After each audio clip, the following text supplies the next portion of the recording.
ஏன் இங்க ஒளிஞ்சிட்டு இருந்தேன்? நேக்கு தெரியல. ஏன் இப்படி முகமெல்லாம் வேர்த்து கொட்டுறது?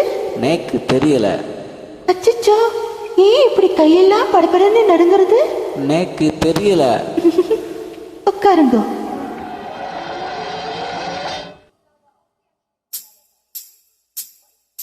பாலக்காட்டு பக்கத்திலே ஒரு அப்பாவி ராஜா, அவர் பழக்கத்திலே குழந்தையை போல் ஒரு அம்மாஞ்சி ராஜா. பாலக்காட்டு பக்கத்திலே ஒரு அப்பாவி ராஜா, அவர் பழக்கத்திலே குழந்தையை போல் ஒரு அம்மாஞ்சி ராஜா.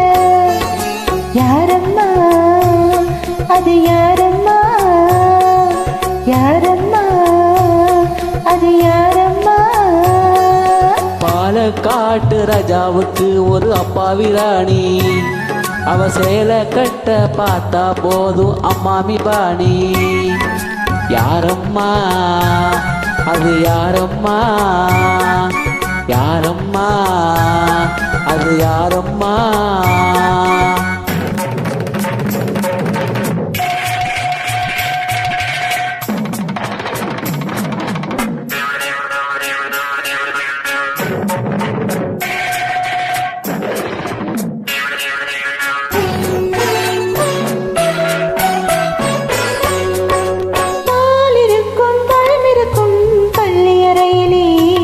அந்த பாப்பாவுக்கும் ராஜாவுக்கும் சாந்தி முகத்தன். சாந்தி என்றால் என்னவென்று ராணி கேட்டாராம். ராணி தானும் அந்த கேள்வி ராஜாவை கேட்டாளாம். ஏனம்மா அது, ஏனம்மா ஏனம்மா அது, ஏனம்மா?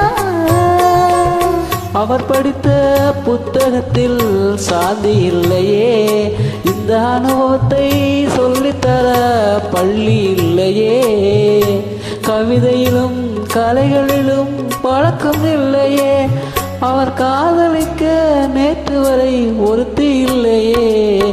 ஏனம்மா அது, ஏனம்மா ஏனம்மா அது, ஏனம்மா?